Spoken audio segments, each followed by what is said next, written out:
नमस्ते। यूएस और पाकिस्तान फिर से करीब आ रहे। करीब 20 सालों के बाद किसी यूएस प्रेसिडेंट ने बोला है कि वो पाकिस्तान जाएंगे, वहाँ पे पीस डील साइन करेंगे और इसका असर सीधा इंडिया पर पड़ सकता है। फॉर्मर यूएस के एम्बेसडर केन जस्टर ने वार्निंग दी है कि ये चेंजिंग रिलेशनशिप इंडिया के लिए फ्यूचर में एक चैलेंज बन सकता है। पाकिस्तान एक्टिवली यूएस के साथ अपने रिलेशन को इम्प्रूव कर रहा है और यूएस ईरान का जो मीडिएशन का टॉक है उसमें भी उसका रोल है। अब सबसे बड़ा सवाल है, अगर फ्यूचर पाकिस्तान कोई ऐसा अटैक करता है तो क्या इंडिया वैसा ही रिस्पांस दे पाएगा जैसे हम ऑपरेशन सिंदूर के टाइम में दिए थे? क्या हम ऑपरेशन सिंदूर 2.0 कर सकते हैं? सबसे बड़ा सवाल अभी ये है।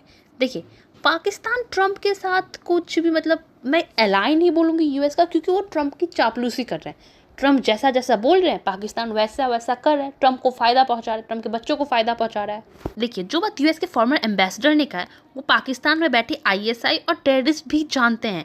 और भगवान ना करे अगर पाकिस्तान ने वैसा कोई अटैक किया तो ये बात तो आप मान के ही चलिए कि ट्रंप कुछ नहीं बोलेंगे, क्योंकि Asim Munir is his favourite field marshal. लेकिन अभी इंडिया को यहाँ पे क्या करना चाहिए? हमें नैरेटिव वॉरफेयर पे काम करना पड़ेगा। हमने पाकिस्तान को ऑपरेशन सिंदूर में बहुत नुकसान पहुंचाया, लेकिन पाकिस्तान ने फॉरेन मीडिया के हेल्प से इतना झूठ फैला दिया है ना, इतना झूठ फैला दिया, मतलब हम उसमें डिफ्रेंशिएट नहीं कर पाएंगे कि सच क्या है। एक चीज़ समझना बहुत ज़रूरी है, इंडिया को नया प्लेयर नहीं है। हमारी हिस्ट्री हज़ारों साल पुरानी है, जहाँ से डिप्लोमेसी और स्ट्रेटजी की सोच आई है।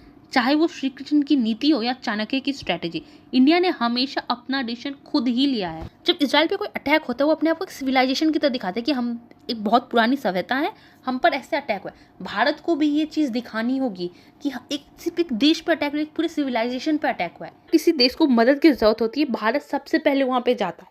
हम अफगानिस्तान को हमने गेहूँ दिया, हमने श्रीलंका की मदद की, हम अफ्रीकन कंट्रीज़ की मदद करते हैं, हमने इवन टर्की तक की मदद की है। तो हमें दुनिया को ये बात बताना होगा, अपने आप को ऐसे पोर्ट्रे करो कि जब हमारे पर कोई अटैक हो कि दुनिया तब बोले कि रिस्पॉन्सिबल देश पे अटैक हुआ है, तब यूएस के प्रेसिडेंट पे प्रेशर पड़े और ट्रंप तब पाकिस्तान का कोई मदद ना कर पाए।